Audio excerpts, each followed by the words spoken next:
మీ ఇంటికి మీరే డాక్టర్ కావాలని అనుకుంటున్నారా? ఆసుపత్రికి వెళ్ళకుండా, సూది మందు అవసరమే రాకుండా మీ ఇంటిల్లిపాది ఆరోగ్యంగా, ఆనందంగా జీవించాలని కోరుకుంటున్నారా? అలా అయితే అదేమంత కష్టమైన విషయం కాదు. జబ్బులు వస్తే ఏ మందులు, ఏ చిట్కాలు వాడి తగ్గించుకోవాలో తెలుసుకోవాలనుకోవడం సాధారణంగా అందరూ కోరుకునే విషయమే. కానీ అసలు జబ్బులు రాకుండా ఎలా జీవించాలో, వచ్చిన జబ్బులను మందులే వాడకుండా ఎలా తగ్గించుకోవాలో నేర్పించడం నిజమైన డాక్టర్ లక్షణం.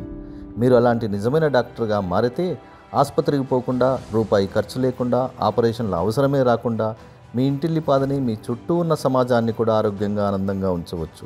మీరు అలాంటి నిజమైన డాక్టర్ కావాలనుకుంటే, అంతటి గొప్ప బాధ్యత తీసుకోవాలనుకుంటే కేవలం 2 వారాలు రోజు 1 గంట సమయం కేటాయిస్తే సరిపోతుంది. నా కుటుంబానికి నేనే డాక్టర్ కావాలనుకుంటున్నాను.